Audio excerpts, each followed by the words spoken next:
Гостин во 8-та епизода на Анекта е Иван Доргутов, млад европски амбасадор и извршен директор на Европската бизнес асоциација.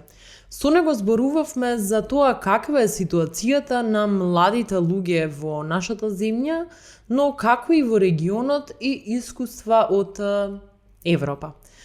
Не заборавајте да стиснете лайк и сабскрајб на нашиот YouTube канал и да не заследите на Spotify. За вас тоа е бесплатно, но за видливоста на нашиот канал и за препознавање во YouTube алгоритмот ќе ни значи многу. Уживајте во епизодата.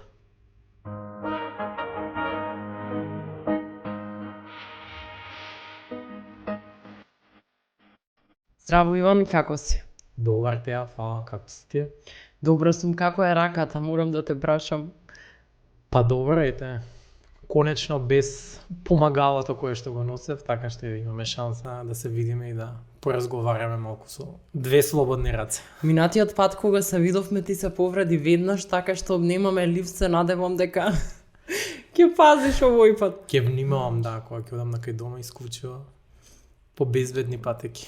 Јас сакав да го започнеме разговорот со каде си бил последно во Европа или по светот, затоа што постојано шеташ, но можеби ова е прв пат за тебе во последниве години малку да успориш баш поради повредата. Тоа го зборувавме и претходно, но еве како еден млад и доста успешен човек, сакав да те прашам колку во таа амбиција и во тој притисок како млади луѓе, што го имаме, претпоставувам повеќето, забораваме да си дадеме време за себе, да повнимаваме малци на менталното здравје и гледаме само секаде да стасаме и да постигнеме се. Се освестили вака седејќи дома некој период?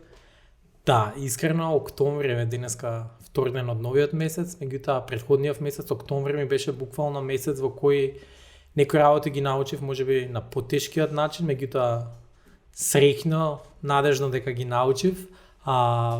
Беше месец во кој навистина морав повеќе да мирувам и не само од аспект на патување и движење, туку и од било каква активност во Скопје. Би кажал дека за повеќето млади луѓе, особено за нас кои што сме релативно поактивни, тоа е еден вид на куќен притвор, така би го кажал јас, ама кога постојано добиваш совети од блиски, од пријатели, од луѓе околу тебе, од фамилија, дека треба малку да намалиш можеби со темпото, дека нели треба да почнеш да водиш повеќе сметка за своето здравје, да, тоа го сваќаш, но не целосно.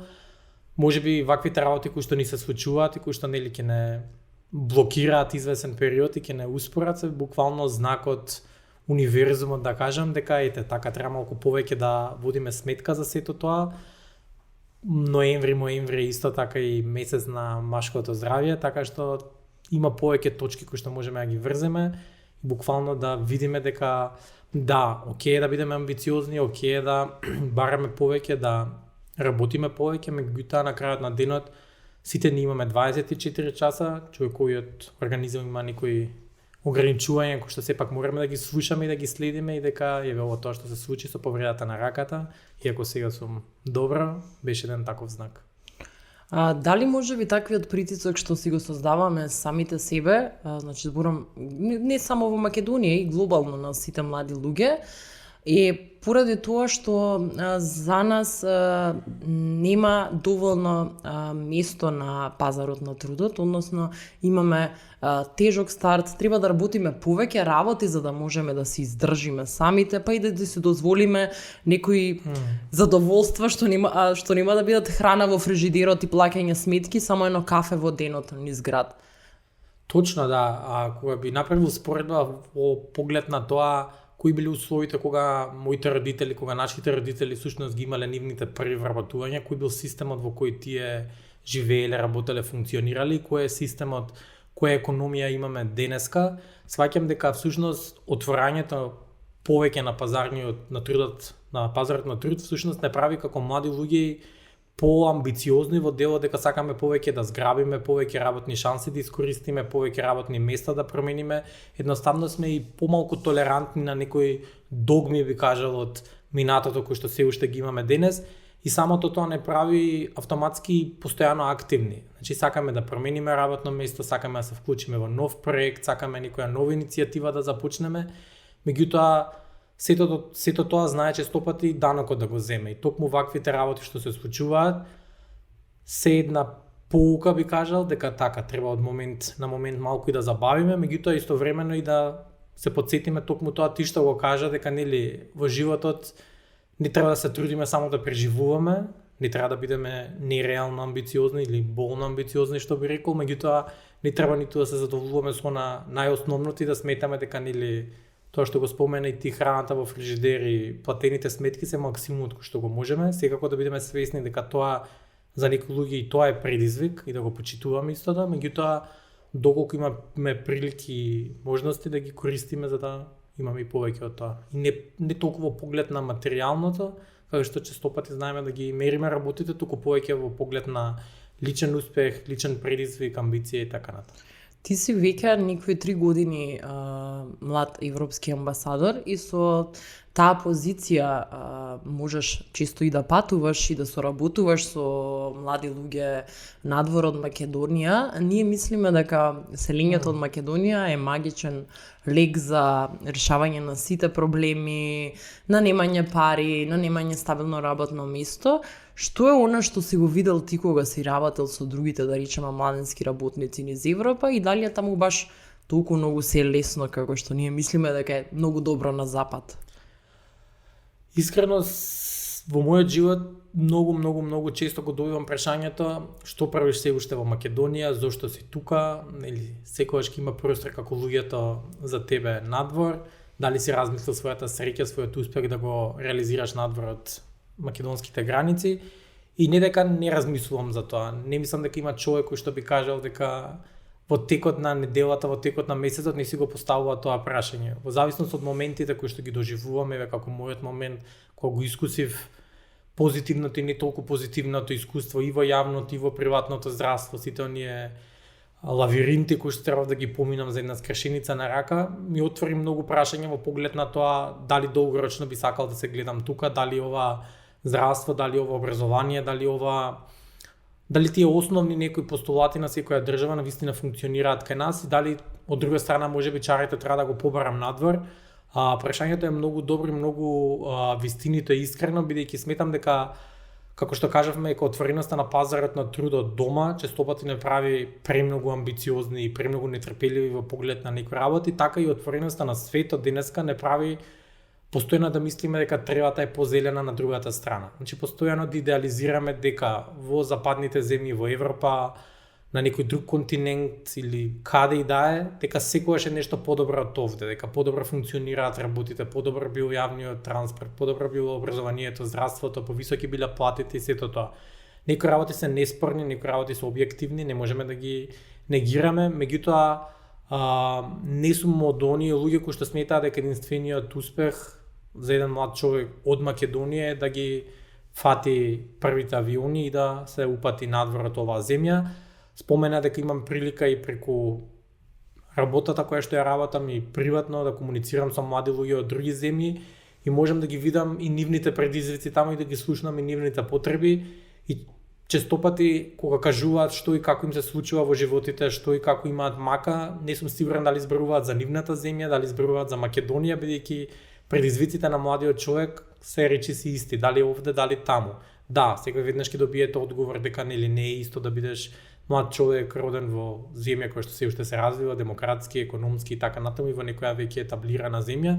Меѓутоа, видете ги работите кои што се случуваат на европско и на светско ниво, и не дека треба нели да се тешиме ако на некој му станува исто така неубаво во земјата, дека ете сега секаде е неубаво и светот. Меѓутоа, не сум ни фан на идеализирање и сметам дека мораме да ги вагаме работите. Значи мораме да видиме конкретно што правиме во таа некоја земја каде што сме, што правиме дома, и така да видиме дали патот треба да си го побараме таму или да се потрудиме да реализираме нешто овде дома.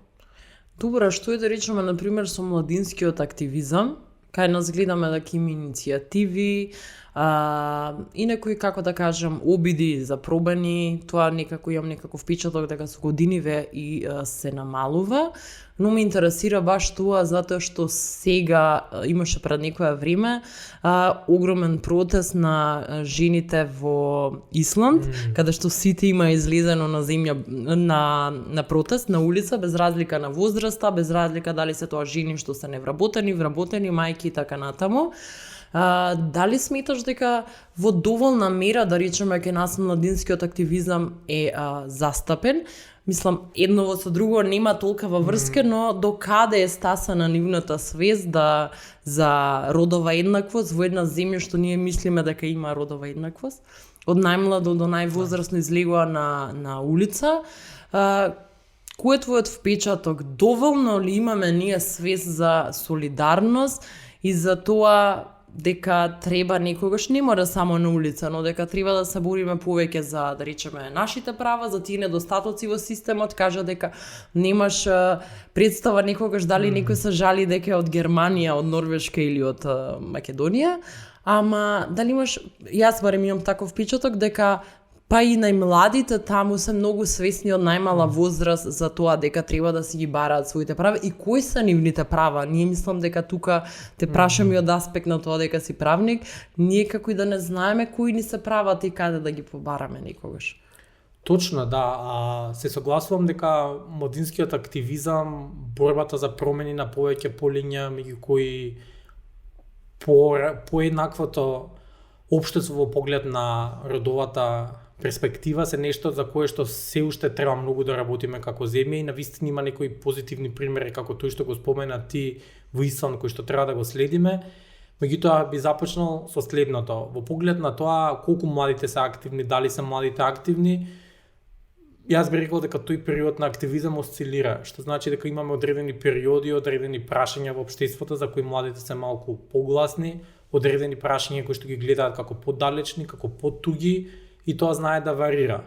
Меѓутоа, зборувајќи за себе, зборувајќи за луѓето кои што ме опкружуваат, бидувајќи целосно свесен за можеби меурот, балонот во кој што се наоѓаме, во кој што сите ние помалку или повеќе живееме, сепак сметам дека младите луѓе се будат и се веќе да не кажам разбудени. Во поглед на тоа дека она што порано вие како млад човек сте го барале од работното место, сте го барале од институциите, сте го барале од семејството, од партнерот и така натаму, денеска е подигнато на едно повисоко ниво.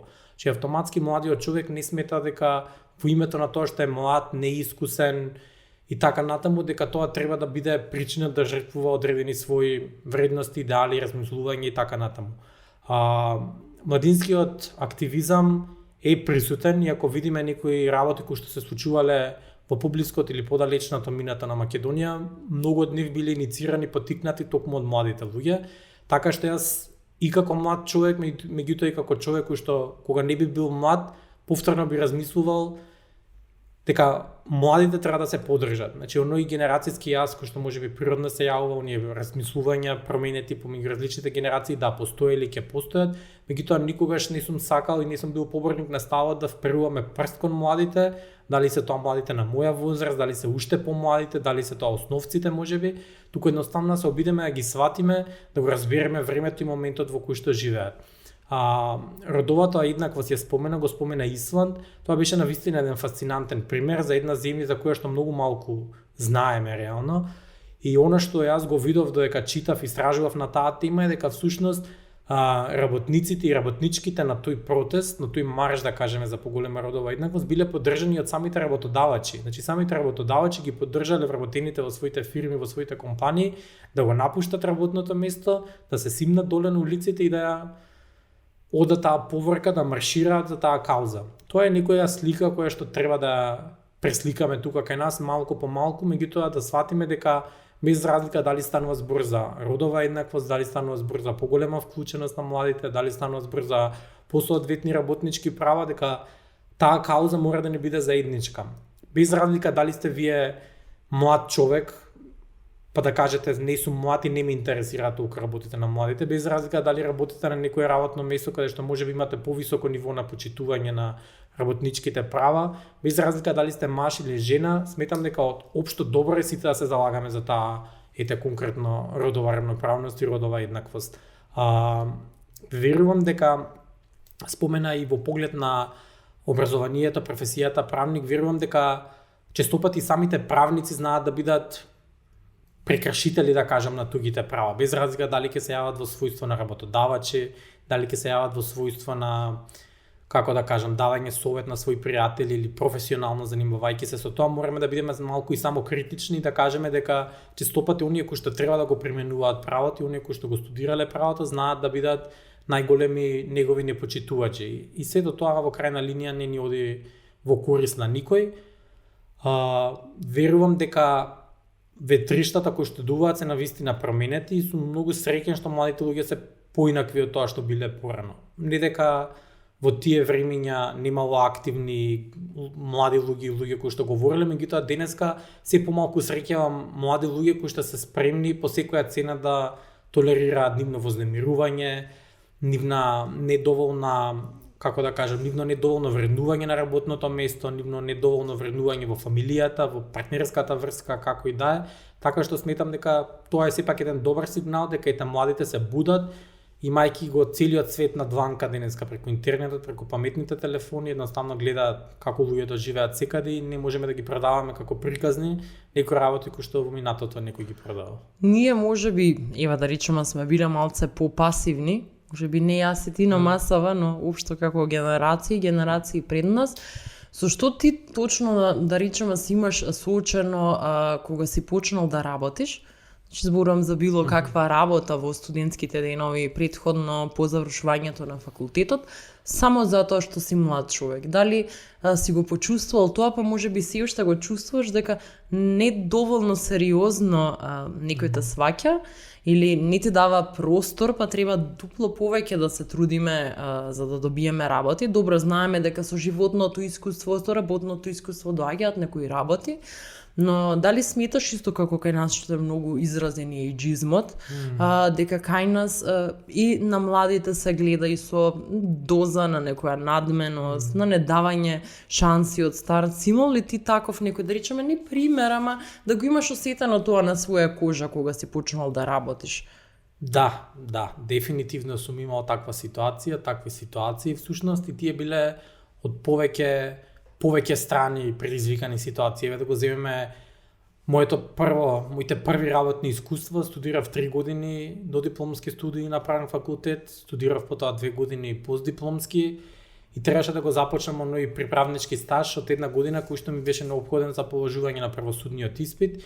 И тука вие се јавувате на одреден оглас во одредени адвокатски канцеларии и така натаму, каде што се трудите да ги имате почетоците на својата кариера и тука се наоѓате во самиот старт во некоја лимбо ситуација. Значи всушност вие ниту сте кандидат за да бидете вработен во таа канцеларија, ниту сте некој кој што се уште студира, туку сте нешто измеѓу или како што нели честопати правниците знаат да кажат, сега сте вие чира кој што треба да го научи занаетот за да биде калфа па да биде мајстор. Тоа што мене лично тогаш ми негодуваше и ми пречеше, тој момент дека нели вие сте на почеток на вашето работно искуство, сега треба да работите за X сума на надомест, односно средства кои што ги добиете како не е тоа плата, како некој хонорар да кажеме. Тие се условите кои што треба да ги прифатите и така натаму, така било во мое време, така треба да биде сега. Едноставно што од тогаш бев човек кој што не се согласуваше со тоа. Не секогаш имав начин како да го покажам тој револт, тоа несогласување, меѓутоа секогаш се трудев на еден или друг начин да ставам до знаење дека да, годините ни се тие кои што ни се, меѓутоа како што сите луѓе на 50 години не се исти, ниту приватно, ниту професионално, ниту во било кој друг поглед, исто така и младите луѓе по завршување на своето образование не имаат сите исти предзнаења, исти квалификации, исти вештини. Јас верувам дека секој почеток е тежок. Верувам дека што и да правите во животот на самиот старт не може да очекувате мед и млеко. Меѓутоа исто така верувам и дека како општество, како повозрасни генерации имаме и некоја одговорност да ги поддржиме младите кога се наоѓаат на самиот старт. Една од главните причини поради кои луѓето решаваат да се иселат, иако се свесни дека надвор исто така не е толку розово како што мислеле некое време или како што некој им кажувал, е токму таа почит која што можеби на некое повисоко ниво ја добиваат таму. често пати знаат да кажат дека во сопствената земја него добиваат третманот, што се нели луѓе кои што живееле тука, растеле, плаќале даноци, се образувале, добиваат еден третман, одат таму како странци, како туѓинци, како доселеници, добиваат друг подобар третман. И ова го врзувам со тие некои неправди кои што секој од нас ги има на почетокот на кариерата, кои што да, може да ви бидат и еден аха момент, една одскочна даска, кој што ќе ве натера да се преиспитате дали се гледате во тие води, дали конкретно таа професија сакате, дали сакате да работите за друг, дали сакате да работите за себе и така натаму. Меѓутоа сметам дека имаме една одговорност за да можеме да бидеме држава која што нема да има само територија, туку ќе има и луѓе, имаме една одговорност малку повеќе да влеземе во чевлите на младиот човек и не секогаш да го имаме оној пристап млад си, ти треба време, ќе научиш, ќе собереш искуства, ќе заработуваш повеќе. Или другата ситуација која што ми се случувала, каде што во однос на некои други економски, социјални моменти и така натаму, работодавачот или човекот со кој соработувате ценел дали тој износ на средства е доволен за тебе, дали ти имаш други извори на финансирање, дали има некој да ти помогне, дали има некој да ти поддржи. Апсолутно неважно за мене. Она што е важно што ја справам на работното место и колку треба да бидам компензиран за тоа. И сметам дека токму тие почетоци кога младите или веруваат дека ќе градат кариера тука или во самиот почеток се разочаруваат и велат ајде да го фатам пасошот и првиот авион, се многу важни. Не дека можеме млад човек кој што решил да си оди да го предомислиме така лесно, меѓутоа можеме да ги поттикнеме сите вклучени страни малку повеќе да внимаваме на тоа кои услови им ги нудиме на младите луѓе кога почнуваат на работа, да размислуваме за оној концепт на менторство, на пренесување на знаењето, едноставно да не ја имаме она непотребна ситуација на ривалство помеѓу помлади и постари, каде што се прават некои компарации, споредби како било во времето на сега повозрасните кога биле помлади, па кој пат тие го одели, сега море сите млади да го одат тој пат. Туку едноставно преку една подадена рака да видиме дека да, младите носат свои можеби чудни работи за повозрастните во одреден дел, меѓутоа носат и свои квалитети, свои предности кои што треба да ги истакнеме и поддржиме. Мислиш ли дека тоа е стравот, па и да речем и од непознато, од промени, затоа што секоја генерација носи нешто свое, сега особено нашата помладата, затоа што нели ќе почнат да работат млади луѓе што се родени со мобилни телефони и што веројатно знаат многу повеќе работи од мене и од тебе. Дали се плашиме ние од промените што еден млад човек ќе ги донесе, да речеме, на работно место во средина, па сакаме да го задушиме да не зборува, да не каже, затоа што некогаш луѓето за да добијат информација морале да одат до библиотека, да запишат телефонски број во тефтерот, многу потешко доаѓале до информации, морало да да прочиташ 2 книги од библиотека, сега можеш да изгледаш се на едно YouTube видео, додека во меѓувреме правиш нешто друго. Дали се плашиме ние од промени? Тоа ни е секако нешто некој непознат непријател дека сега нас ќе не сруши, ќе го изгубиме името, работата. Добро прашање и добро срочено размислување. Верувам дека во самата психологија, во самата природа на човекот е да има мала или малку голема или помалку голема отпорност кон промените, кон непознатото. Човековиот лик е таков што можеби најдобро функционира на мирно море, на мирни води, меѓутоа не е за тоа нели како што велат ниту бродот направен, ниту човекот. Така што верувам дека како луѓе делумно имаме секогаш отпор кон некој новитет. Секогаш се обидувам да го кажам, примерот ми текнува пред 5, 6, 10, колку и да беа години, кога во јавниот превоз се изфрлија хартиените билети, кога веќе возачот не продаваше карти и дека на социјалните мрежи помеѓу граѓаните секогаш беше муаветот како сега ќе купуваме карти, како јас нема да можам да му дадам 30 денари на возачот, тој да ми даде карта, како ќе ги надополнуваме сега овие картички и така натаму. И тоа ми беше пример за еден отпор, можеби кој еден вид на дигитализација, кој еден вид на осовременување на јавниот превоз, и тоа го поврзувам со сето она што ни се случува во секојдневието. Го спомена работното место и не верувам дека има млад човек кој што не го доживеал тоа искуство. Се вработуваш некаде, влегуваш во некој колектив, имаш некоја идеја за било каква промена и веднаш се јавува тука отпорот. И тоа не секогаш отпорот е на највисокото ниво. Отпорот и во тој некој среден менеджмент, во твоите први претпоставени и така натаму, каде што едноставно ти имаат некој принцип на функционирање и се што излегува од тој принцип по автоматизам не чини. Че ние не сме научени активно да слушаме, да видиме што има другиот да ни каже, туку сме навикнати да слушнеме за да вратиме. Особено кога тргнуваме во некои хиерархиски поставени средини каде што имате менаџер, предпоставен тим лидер, како сакате наричате го, кој што е нели одредено време на тоа место и веќе тука во сам старт вие влегувате, нешто се рештимува во тој оркестар. Тоа не би требало да биде така. Тоа не би требало да биде така, бидејќи секоја генерација со своите идеи кои што ги носи едноставно нови начини на размислување.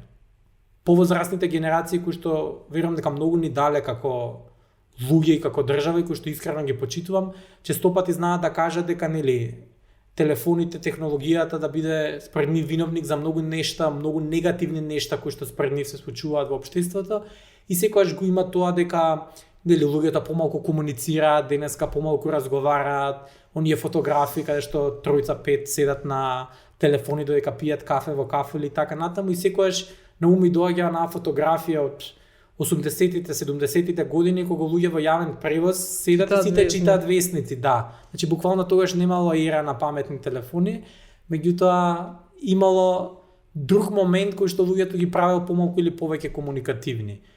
Исто од друг аспект промените кои што доаѓаат пак со таа некоја технологија и така натаму, често пати знаат да бидат кажувани како не знам, социјалните мрежи доведуваат до ваков аспект, до таков аспект, ваков резултат, не знам, во партнерски врски доведуваат до неверство, до едно до друго. Јас секогаш кажувам, тие некои работи постоеле и ќе постојат. Мислам дека социјалните мрежи ги прават малку повидливи и подостапни. Меѓутоа не мислам дека тоа е нешто што пред тоа било мисловна именка, па сега социјалните мрежи го вовеле. Ние сме еволуирале толку, па сега ни текнало нас. Апсолутно така што мислам дека се е индивидуално и се зависи од човекот, така што не се согласувам дека треба на новитетите, на промените да гледаме персе негативно. Едноставно светот мора да се движи напред, не може да се движи назад. И ако видиме како имаме ние можност денеска да го снимиме овој подкаст, имаме право и можност да го снимиме благодарение на тоа што светот мрдал и стигнал до ова ниво. Спротивно ќе требаше да одиме во работно време во некое државно радио и да се снимаме таму како единствен начин да можеме да се чуеме. Да, сега кога веќе спомна самиот можностите на технологијата, ти често пати по твои гостувања сегда и сме збореле и вака, зборуваш за предприемаштвото, затоа што ти си извршен директор на Европската бизнес асоциација, да. Си го преведуваш на македонски. Чисто зборуваш за предприемаштво на сега гледаме че многу дека и млади луѓе почнуваат и своји бизнеси, стартапи, организации. На кое ниво сме ние, споредено со регионот, ќе почнеме од регионот, како млади луѓе кои се предприемачи? Верувам дека денеска имаме многу по-предприемчиви млади луѓе, генерално луѓе во оваа земја, од тоа што било случај во минатото. Баш на патот кога доаѓав навака, случајно се сретнав со една моја пријателка и така некој бош муабет што се вика во одење за некои проблеми во градот и така натаму. И баш на ние прокоментиравме дека во секој проблем всушност лежи и самото решение. И токму тоа е некој начин на размислување кој што верувам дека денеска се повеќе присутен во општеството. Уште јас кога учев основно образование, средно, го имавме предметот основи на бизнис и така натаму, каде што ние теоретски учевме што е бизнис план, како да составиш добар текст за бизнис, да кажеме, силни, слаби страни, можности, закани и така натаму. Меѓутоа, оно што можам да го видам денеска е дека луѓето од Македонија патуваат, шетаат, читаат на интернет и едноставно гледаат што е тоа што го има таму некаде во некои поразвиени земји, што е тоа што не достига тука. Привилегијата, условно кажано, или предноста да се живее во земја во која што се уште многу работи се неразвиени е тоа што имате многу големо поле за работа. Дали е тоа преку бизнис сектор, дали е тоа преку граѓанскиот, невладиниот сектор, дали е тоа преку фрилансерството, кои начини да го одберете, мислам дека постојат многу начини и алатки како можеме сето она што го гледаме како проблем, всушност истото да понудиме и решение. И се повеќе преку работата која што ја слушам, меѓутоа и по социјалните мрежи, во круговите во кои што се движам, слушам за успешни приказни на млади луѓе, за кои што нескромно ќе кажам дека си и ти, Теодора, со овој подкаст кој што го водиш, И токму тоа е уште една ситуација, уште еден доказ дека секогаш има алтернатива, дека можеме да пробаме нешто конвенционално, нешто стандардно, нешто очекувано, би кажал, од нашите баби и дедовци како еден млад човек треба својата кариера да ја започне и да се движи. Меѓутоа, ако не се пренаоѓаме во тоа, секогаш има план Б.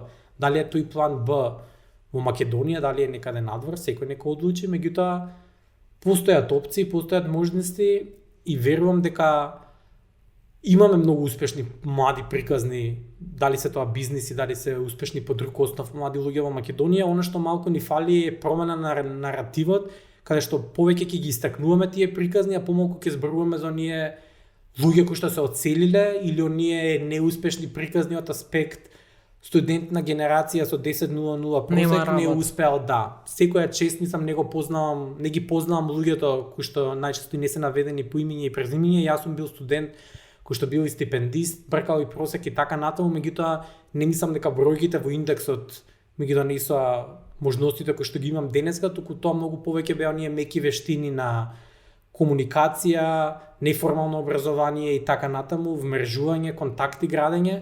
Да, формалното образование е важно, меѓутоа ние не можеме да очекуваме дека тој студент или таа студентка со 10.00 просек, доколку само студирала или студирал и ништо друго не правил, сега седи дома и аплицира на 3-5 огласи, дека не успеа да го најде работното место, дека тука е крајот на светот. Апсолутно мислам дека, како ви брањето работа е работа со полно работно време, така што ни фали малку и промена на наратив, каде што ќе слушаме повеќе за успешните млади луѓе, за успешните луѓе кои што од Македонија работат за целиот свет, за успешните млади земјоделци, за успешните млади фриленсери, значи за многу млади луѓе кои што на еден или друг начин си обезбедуваат екзистенција дома, а не дека треба да ги заборавиме оние луѓе кои што се селат, меѓутоа тие вечни дискусии како да го намалиме одливот на мозоци и така натаму веќе стануваат сувопарни и стануваат повеќе дискусии на истомисленици, така што сметам дека преку промоција на успешните приказни тука можеме повеќе да влијаеме на гледање на позитивните нешта, отколку доколку само дискутираме зошто негативно нешто ни се случило по медиумите, по социјалните мрежи, така натаму. Секако дека негативното е повеќе примамливо да човековото око, меѓутоа треба да се потрудиме да го смениме тоа.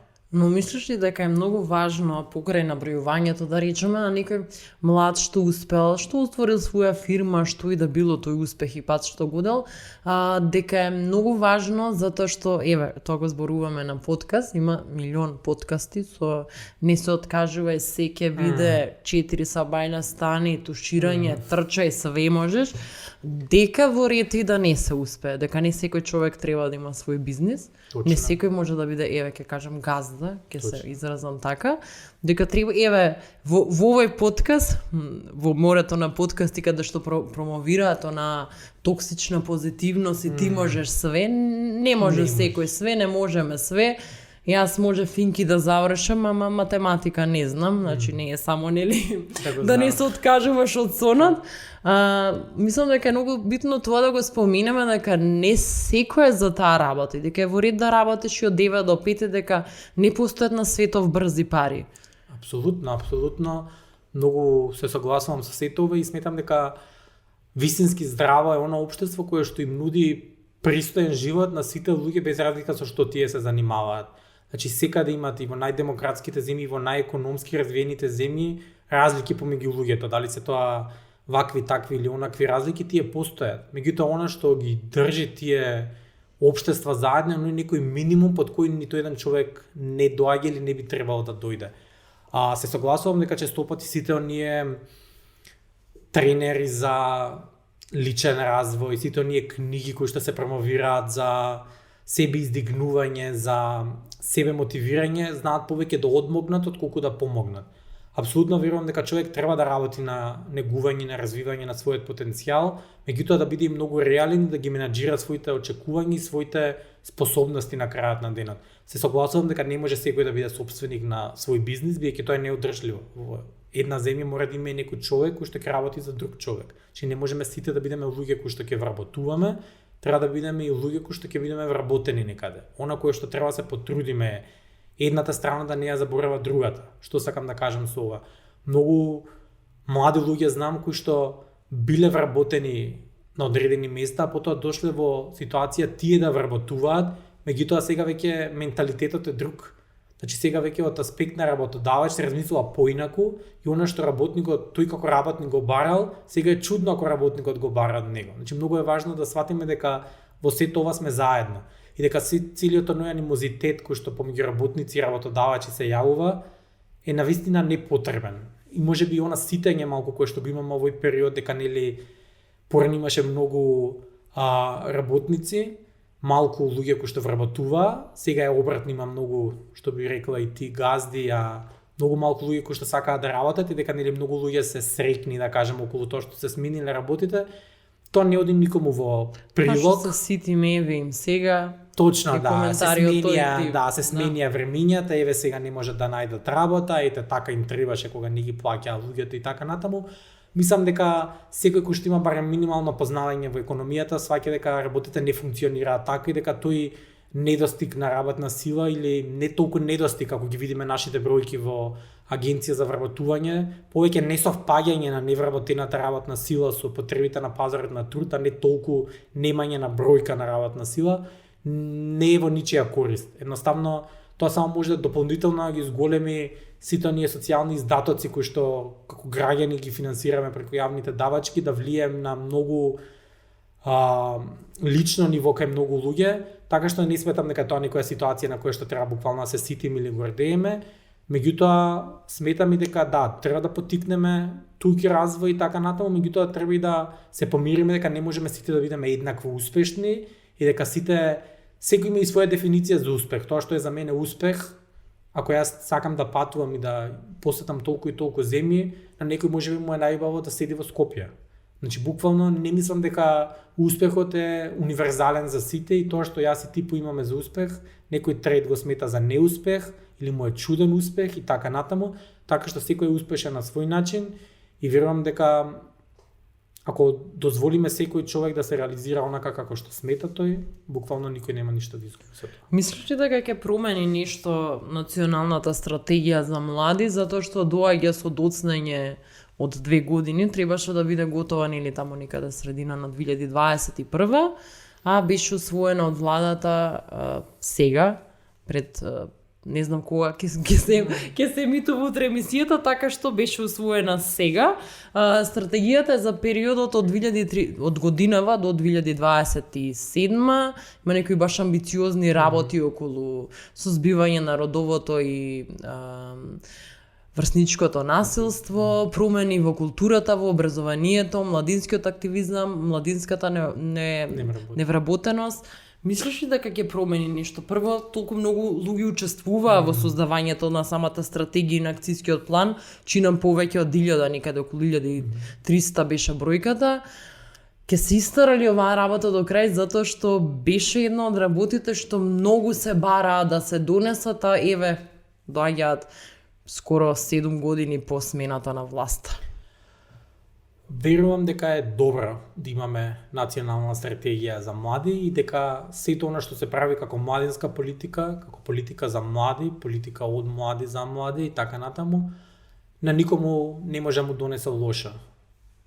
Немам ништо против и лично и учествував на еден начин во создавањето, во креирањето на таа национална стратегија. И секако истата е за поздравување. Секој еден документ тематски кој што е посветен на ситуацијата на младите како таргет група во нашата држава е апсолутно за поздравување.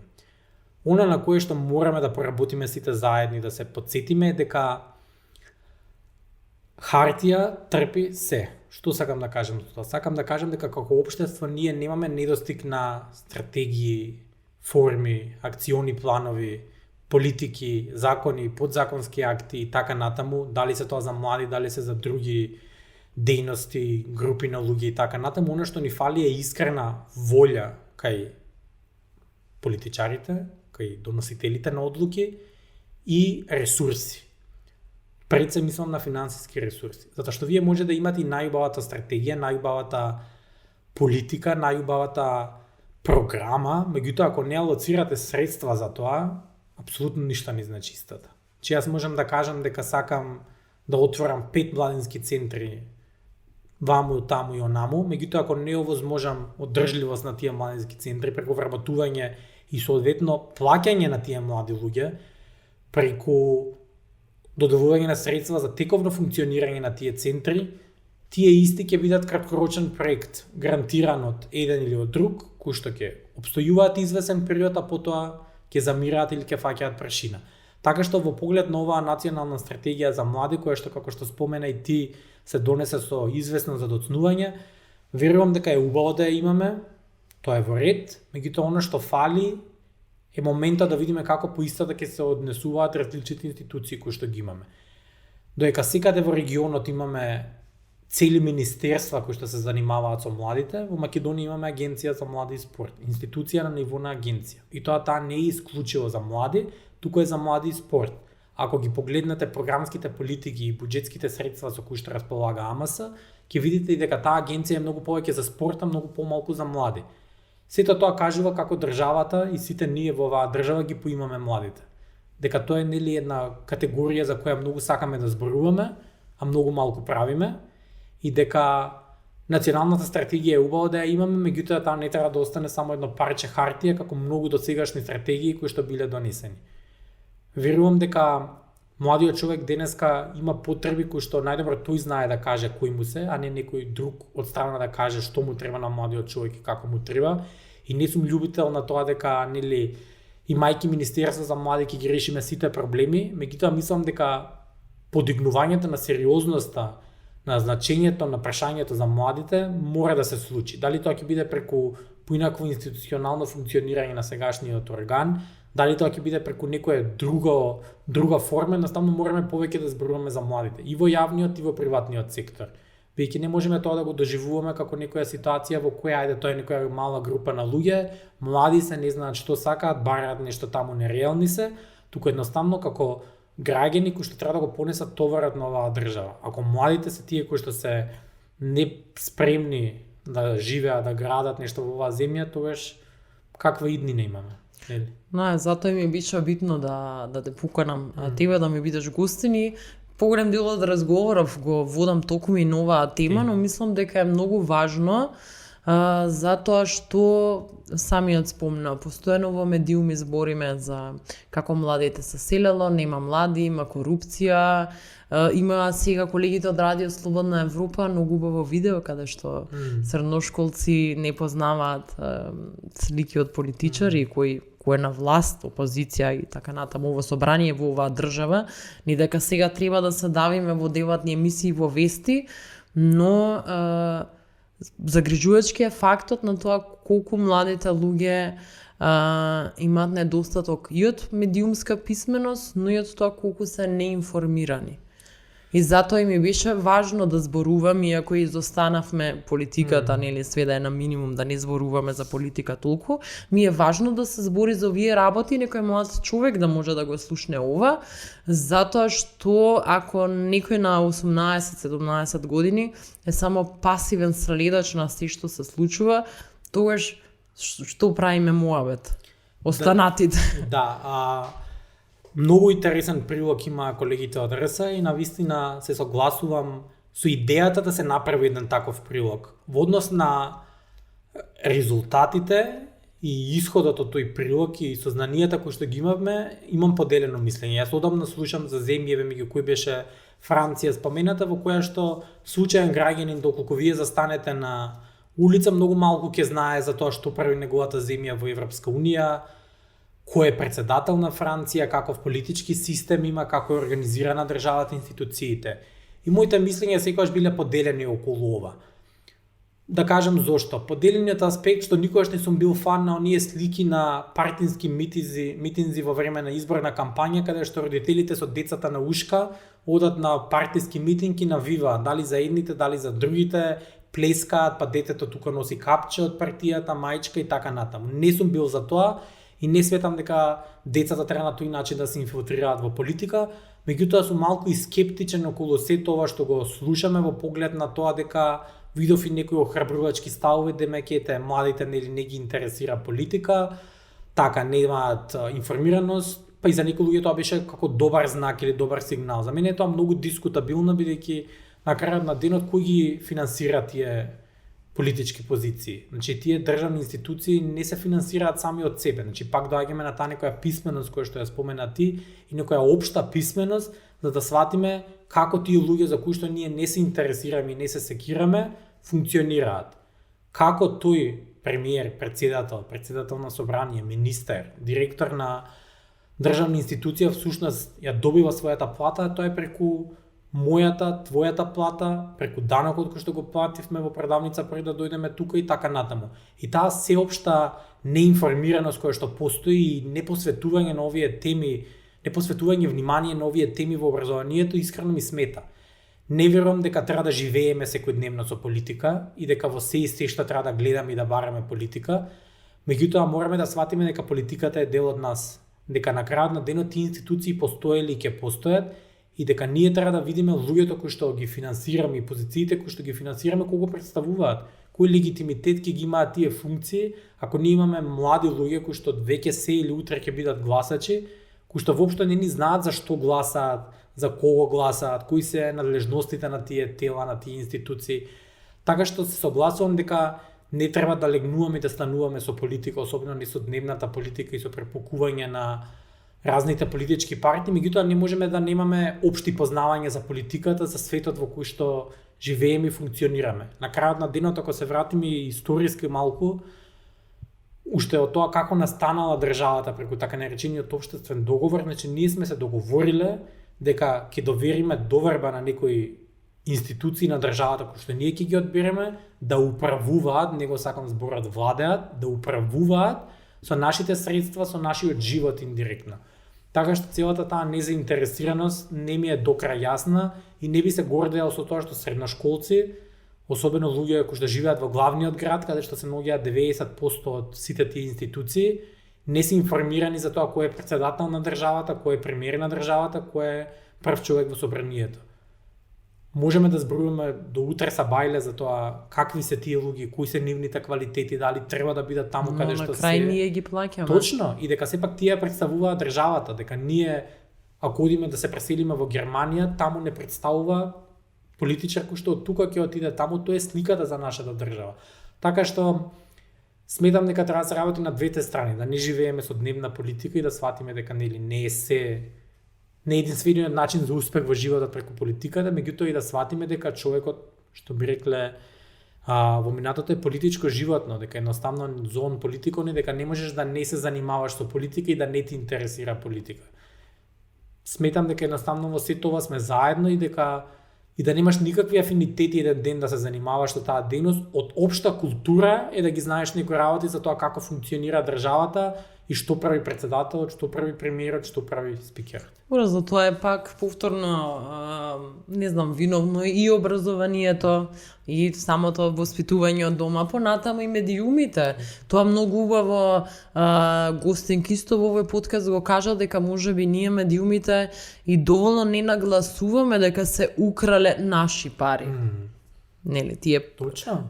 свеж сите оние пари што се нели проневерени, случаи што се отворени поради одреден вид на корупција, сите пари државни потрошени, тоа се пари кои се наши, исто како и платат, исто како и кога ние немаме остат кога надвор ќе скршиме, бидејќи некој мисли дека треба да искочи од дома и да скрши корпа за отпадоци, дека тоа не таа корпа нема купено самиот. Точно се согласувам дека не достига тој еден цел синџир на образование за овие работи и потоа примена на образованието во практиката. Едноставно тој предмет граѓанско образование, општество, како и да се именуваат денеска тие предмети, никогаш не ја добива својата вистинска светлина која што треба да ја има. Буквално од елементарна основна писменост да ги познаваш овие некои работи и баш како што спомена ти, општото добро да не се чувствува за свое, или јас примерот што го кажувам, ако ти паднат 10 денари на улица, веројатно ќе се наведнеш и ќе ги земеш тие 10 денари, така. Меѓутоа, ако секој млад човек кој што работи го добие платниот лист од плата и види колку од таа плата што буквално некоја плаќа за него, тој ја добива на трансакцијска сметка, колку оди на едно, друго, трето место, не верувам и не ми е јасно зашто тој млад човек не би бил заинтересиран за тоа што се случува со неговите пари. Едноставно мораме да работиме малку на подигнување на таа свест и описменување на младите генерации дека ние сме тие кои што го полниме тој државен буџет и дека не може да не те интересира што се случува со твоите пари. Ако те интересира кога седиш на кафе и плаќаш 100 динари за тоа да добиеш убаво кафе, да добиеш убава услуга, да ти биде искуцана фискална сметка, верувам дека истото треба да те интересира и со многу поголем износи на средства што ги даваш за државата. И едноставно мораме да секој во својот дел да работиме на сето ова. Дали со пријателите во најтесниот круг, дали со своите деца, со своите внуци, со што и да имаме помладо во генерацијата, едноставно да ги пренесуваме овие знаења за тоа како функционира светот, дека едноставно не се тоа некои пари кои што паѓаат од некаде, па сега ние сме незаинтересирани, туку едноставно мора да знаеш кој е тој што ти е тебе претседател на држава. Не мора да знаеш што тој кажал денеска или што ќе каже утре, меѓутоа од општа култура, од општиот дел на писменост и образование да ги знаеш тие некои основни работи. Го спомнавме и образованието, не само нели учењето и домашната култура и учењето од дома што доаѓа. Исто во стратегијата беше споменати промени нели во образованието, едно од тие што направија бум во јавноста и имаше два табори, едни кои јас верувам беа на правилната страна и го бранеа тоа и други што мислеа дека тоа ќе ги уништи семејствата, а тоа е соопфатното сексуално образование. И со тоа некако каскаме, па ќе те прашам од позиција на тоа дека си имал можност периодов и годиниве да патуваш и приватно, ама и тоа приватно, нели, ти овозможи и приватно и пословно ќе речев, како секој работно, службено. Си патувал годиниве и приватно, но и службено и си имал можност да, пак ќе го споменам тоа, да разговараш со луѓе кои исто така си млади амбасадори. Каква е ситуацијата, да речеме, со сексуалното сеопфатно образованието, од тоа ти што го знаеш, може би и сте го разговарале како тема по европските земји, затоа што кај нас тоа беше страшно. Сега не зборам од граѓанскиот сектор, не зборам од некој пак бабл на луѓе што може би го знам, но тоа беше многу страшно прифатено. Да, пак доаѓаме на некој од претходните прашања кога спомнавме дека како луѓе, како човештво, како граѓанство имаме, ајде да кажеме, и природен отпор кон некакви промени. Едноставно секогаш е потешко да ја напуштиш својата зона на комфор, без разлика дали станува збор за приватната зона или за општествената зона, за зоната во образованието и секогаш да веруваш помалку или повеќе во некои теории на заговор дека всушност нели се случува нешто зошто се случува. Во поглед на сеопфатното сексуално образование, јас сметам дека како земја не доцниме многу. Се доека сексуалното образование го доживуваме како нешто перверзно, вулгарно, безобразно, нешто извитоперено и така натаму, се доека тоа биде така перцепирано во нашата земја, ќе имаме голем број на малолетнички бракови, ќе имаме голем број на луѓе кои што при доживување на своето прво сексуално искуство ќе се информираат од непроверени извори на интернет, ќе имаме млади луѓе кои што нема да знаат што значи контрацепција, ќе имаме млади луѓе кои што нема своето тело да си го познаваат. Што мислам под ова? Мислам дека основната анатомија на сопственото тело ние никаде не ја учиме. Јас завршив, одев од јасли во градинка, завршив основно образование, завршив средно образование, стручно, завршив додипломски, магистерски, еден куп школи, конференции, до усовршување посетив, јас никаде не ја запознав основната анатомија на сопственото тело. Тоа значи да знаеме кои сме, што носиме, како да управуваме со тоа тело. И едноставно денеска и ние, меѓутоа уште повеќе помладите генерации сме препуштени на таа една огромна сфера на проверени и помалку проверени информации на интернет, каде што со 3 клика на компјутерот можете да прочитате се и се што, а половина од тоа се што е неточно. И токму заради тоа верувам дека тоа сеопфатно сексуално образование ни е потребно, бидејќи младите луѓе едноставно се млади луѓе на 21 век. Значи тоа не се млади луѓе родени во 60-тите, 50-тите, 40-тите. Тоа се млади луѓе кои што живеат во 21 век, родени во 21 век и кои што имаат своји потреби, предизвици и начини на размислување. би го поврзал тоа и со една друга област, дигитализација. Исто и за нејзин имавме многу дискусии дали треба, дали не треба. Јас би го кажал следното. Младите луѓе се родени дигитализирани. Наше е дали ќе се помириме со тоа и ќе го канализираме тој момент кон нешто продуктивно, кон нешто корисно и нешто паметно што тие ќе чепкаат и ќе работат на интернет, или ќе го оставиме тоа да биде непродуктивни игри, лоши за нивното здравје игри и така натаму. Така што не се согласувам дека не ни треба сеопфатно сексуално образование, се согласувам дека ни треба ССО, се согласувам дека ни треба дигитализација и не се согласувам дека треба младите луѓе да ги оставаат телефоните во шкафчиња или во джепчиња за време на часовите. Не мислам дека на дигитализацијата и на телефоните треба да се гледа како на негативно нешто. Сметам дека е време да се работи со наставниот кадар и сите оние екс-катедра методи на предавање, сите оние зелени креди и табли на кои пишуваме по нашите училишта подитно треба да се исфрлат и да се види како може дигитализацијата да стане пријател на образованието. Значи дека тие луѓе седат на своите телефони, тие може да одговараат Kahoot квиз и за тој квиз, не знам, да учат на тема сеопфатно сексуално образование. Значи можат или да една друга паметна работа да прават. Че се дека ние мислиме дека телефонот само служи за Инстаграм и Фейсбук и дека нели тоа ги деконцентрира децата, ситуацијата ќе биде таква каква што е. Тие ќе седат принудени 7 часа и наводно ќе го држат вниманието гледајќи во таблата, мислејќи на нешто десето, ќе ги завршат тие 7 часа и ќе ги земат своите телефони. И повторно на тие телефони ќе прават некорисни работи. Особено на луѓе во на деца во осетливи години, ако им кажеш дека не може. Точно. Значи контра ефективно Точно е. да се навратиме кон себе. Значи секогаш што ни го забранувале како родители, секогаш не било попривлечно. Значи тогаш не биле толку дигиталните алатки актуелни, меѓутоа не знам, топката да ти ја забранат, ти ја скријат, првата шанса кога ќе останеш ти сам дома, ќе го свртиш цел стан. Така за да го најдеш. Така што не мислам дека е тоа решението и мислам дека, како што кажав неколку пати во подкастот до сега, треба да градиме пријателство со младите луѓе и да се обидеме да ги разбереме. Тоа не значи дека за секој се согласиме, ниту јас и тие кои отвориме секоја можна тема ќе се согласиме на се, меѓутоа не да настапуваме со нив кон нив како да ги обвинуваме, да покажуваме со прст кон нив, туку едноставно да бидеме доверлив партнер на младиот човек на кој тој ќе може да му се довери, да му каже што му се случува, како му се случува, зашто му се случува. И во приватен и во професионален живот. Затоа и неколку пати те прашав за онаа споредба како е кај нас, а како е низ европските зими, каде што како европски млад амбасадор си патувал, затоа што ти кажа дека неколку пати тоа го начнавме, дека со кого и да збориш гледаш дека ниеден систем не е совршен, сите млади луѓе имаат проблеми, но овие теми што ние ги отвараме некаде се смешни и апсурдни.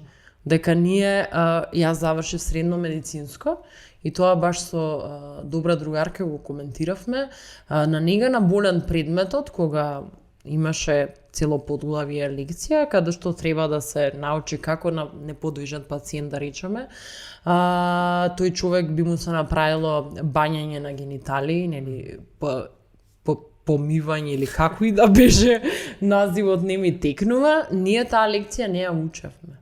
Значи медицинско лице, нели? Она старото наше, пред доктор нема срам, ама тебе не те учат. Мислам, пошто тоа е срамота, тие лекции се одбегнуваат и сега ти си викаш па како држава ќе сакала да има сопатно сексуално образование, кога читаш коментари како луѓе мислат дека децата ќе гледаат порно филмови, остануваат бремени, тинејџерки, стапката на родилки на мали. Реалноста е дека децата ќе ги прават сите овие работи на еден или на друг начин, а наше е само да видиме дали ќе бидеме отворени кон тие деца и тие деца со нас ќе може тоа да го споделат. И меѓу себе ќе се советуваат. Точно. Значи две деца од 12-13 години за нешто што треба училиштето да е.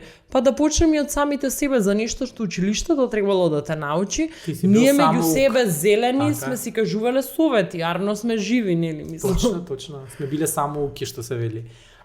Се согласувам и ова ти што го кажуваш ќе го врзам со една следна работа. Значи во средното медицинско училиште во Скопје се скока лекцијата по предметот нега на болен, каде што вели бањање, негување на миење на гениталиите на болниот пациент И токму таа е причината поради која ако вие паднете неподвижен во било која државна болница, многу е мала шансата дека, ајде да не генерализирам, дека медицинскиот персонал всушност вас ќе се потруди, дома, да, или ќе се потруди да ви ги обави тие некои физиолошки потреби или ќе ви ги заврши тие хигиенски некои навики кои што треба да ви ги заврши бидејќи вие не сте моќни. Значи токму скокањето на таа лекција во средното медицинско училиште е причина, а последицата е немање на соодветна нега на болен. Сега може се сменило, ја се надевам дека се сменило. Се надевам, да, и се надам дека не е тој предмет и таа лекција хихи хаха, нели кога ќе го слушаме, бидејќи за многу луѓе се опфатното сексуално образование е предмет на смеење. Сега ќе учиме ова, ќе учиме тоа, а реалноста е дека треба да научиме, бидејќи многу од луѓето и не знаат, дури ние дека го кажуваме ни паѓа смешно, Пошто сме така растери, пошто сте било страшно. И бидејќи токму така и во наше време се доживувало како бау, како нешто непознато, како нешто табу. Абре, доаѓа од хера со бананите ти текнува, кога беше хит 2 недели. Значи срамота е дека, затоа те прашав, значи ова да му го кажеш на човек од Холандија, да речеме, од нигде каде што. А да не зборуваме дека не знам позитивната листа на лекови на Фондот за здравствено осигурување последен пат ажурирана кога е и дека не знам ниту едно контрацептивно средство не е на таа позитивна листа и тоа се некои други теми кои што можеме да ги отвараме и само да видиме колку каскаме во сето ова. Во тој дел се согласувам дека да, можеме ние да се тешиме до утре дека секоја земја си има своји потешкоти, меѓутоа се согласувам и со тебе дека овие некои работи ќе ни се веќе на толку па ние се утепавме од смеење затоа што види чудно ни паѓа, чудно ни паѓа во секој европски град ако отидете ги имате како кај нас што ги имате кафематите да си нарачате кафе, еспресо, макијато, капучино, во секој европски град во западна Европа имате пред тобако трафика пред аптека, буквално како би го именувал тоа апарат каде што можете вие со 2 евра, 5 евра со картичка или така натаму да подигнете некое средство доколку ви треба вакво, такво, онакво. Че буквално тоа е на толку културен и елегантен начин решено што веќе никој не го дискутира. А кај нас буквално се уште го имате оној презвик кога за некои вакви работи треба да ја почнете дискусијата, буквално на луѓето им станува нелагодно, некомотно и така натаму или смешно. Јас се сеќавам кога следно тоа ќе те прашам, но да дадаме на увертира,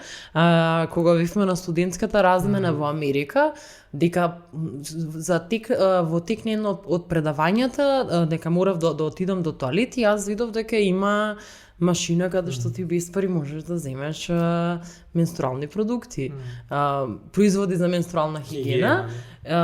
И јас бев толку запрепастена на нешто што е толку нормално, кај нас се мота во весници во продавница дека е срамота. И јас бев толку изненадена дека никој тоа без пари на факултет ти го дава. Имаш и тука обиди некои, ама ета за некои такви навиду глупави работи, ќе ги кажам под наводници, сваќаме колку во коренот на нашиот систем ни недостигаат работи. И наш ке зборувам со луѓе што ги знам дека ама типа улошки требале, разбираш. Мислам да, на некој му требат. Точно. А вие жените често пати ја користите фразата менструална сиромаштија, јас многу согласувам со тоа и се обидувам да го разберам тој концепт. Не само на неможноста на секоја една девојка да ги дозволи тие продукти. Јас малку би го проширил овој концепт и би кажал сиромаштија и во поглед на изборот. Толку ова ти што го кажеш, дека во Америка тоа беше достапно во секој факултетски тоалет, во секој јавен тоалет, во кафуле или ресторан. Кај нас имате маркети каде што не можете тие производи да ги најдете. Значи буквално има средини, последното истражување кое што излезе, ми се чини дека 40 и повеќето 40 општини во Македонија од 81 општина во град Скопје немаат матичен гинеколог. Значи за кое ниво на ССО ние зборуваме, за кое ниво на достапност на продуктите, производите кои што ви се потребни зборуваме кога матичен гинеколог кој што е на ниво на матичен стоматолог и матичен општ лекар е невозможна мисија за пола од девојките кои што живеат во градови кои што не се викаат Скопје.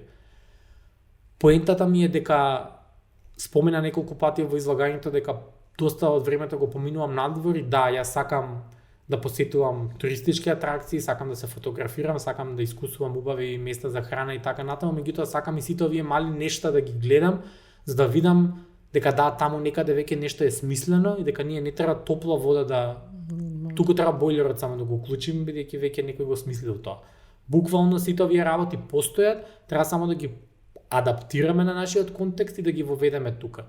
И секогаш го кажувам истото, секој некој што има отпор кон овие работи, не гледаме да го има тој отпор кога оди надвор од Македонија. Чи зошто сме предодредени во сопствената држава каде што живееме, каде што сме растени, каде што живееме, да имаме отпор кон нешта кои што така лесно ги префаќаме надвор. Без разлика дали станува збор од аспект на сексуално образование, дали станува збор на нешто како еколошки навики, нефрвање ѓубре, селектирање, дека јавна не треба чистота. ние да работиме за тоа, веќе некој го смислил. Точно, и секогаш ќе го истакнеме тоа, леле колку е убаво, колку е чисто во оваа земја, таму буквално може Зашо да некој друг чисти? ете така или дека нели системот функционира, па некој ќе те удри по џебот, ќе те казни. Ако ќе се вратиме во нашата земја, место тука да не биде поривот 3 пати поголем, да не загадуваме, да ја одржиме средината чиста, еве ја спомнам екологијата, ние тука сме тие кои што ќе фрлиме хартивче, ќе отидеме на планинарење, ќе отидеме на прошетка на водно и ќе оставиме кесата со ѓубре, бидејќи нели нема локанти во близина. Че ако по некоја логика тренуваме, треба ничие да не загадуваме, ама ако веќе загадуваме, да загадуваме нешто што не е наше. А не да си го загадиме сопствениот стан, сопствената држава, сопствениот двор. Споменам дека ќе те прашам вака се за крај за Америка, затоа што еве за сите што гледаат и слушаат, затоа што подкастот оди и на Spotify. Ние се запознавме така што не одбраа од Америчка амбасада, мене тебе и Теодора Новеска, поздрав до Штип, за да видиме дел од програмата, скратеницата е СУСИ, значи студентска размена, што беше конкретно во нашиот случај во Вашингтон и на универзитетот во Пулман. Какво искуство беше тоа за тебе? Сега некако ми изгледа како да беше пред 100 години, ама беше толку многу организирано. Јас тогаш прв пат бев во Америка, ти Теодора веќе претходно бевте еднаш или два пати, не се сеќавам веќе. Ама јас бев изненаден од таа организираност, од стигање на време, од ова што ти го споменав со тоалетите, од самата програма смислена. Знам дека се учествувал на многу конференции, на многу семинари, се сообразувал тука низ Европа, но тоа мислам дека е сосема поинакво искуство. Да, Америка е Америка. Само тоа ќе го кажам и ќе дополнам дека 2019 беше предпандемиската година, кога буквално што се вели го фативме последниот воз да отидеме во живо на оваа програма ние тројцата, да се здружиме, да се запознаеме и еве до ден денес да соработуваме. Меѓутоа Америка беше и момент, за мене оној вистински аха момент, што би рекле американците, момент на промена, пресвртнички момент би рекол. Не дека до тогаш ги немав некои работи сватено од тоа што сакам во животот и како сакам и зашто ќе се залагам во овој мој живот. Споменај ти дека веќе имав одено 2 пати пред тоа во Америка, меѓутоа токму посетата на таа програма, значи тој микс од академско, културолошко издигнување, од онаа сензибилизирање на различни луѓе, различни карактери, различни националности. Буквално сето тоа е нешто за кое што сметам дека е огромно богатство и кое што најверојатно не можеш да го искусиш ако не ја напуштиш својата земја. Убавината на сите оние патувања кои што неколку пати ги спомнавме, вклучувајќи го и ова во Америка, е токму тоа што можеш потоа тоа што ќе го видиш, ќе го чуеш, ќе го дознаеш таму, да се потрудиш да го примениш дома.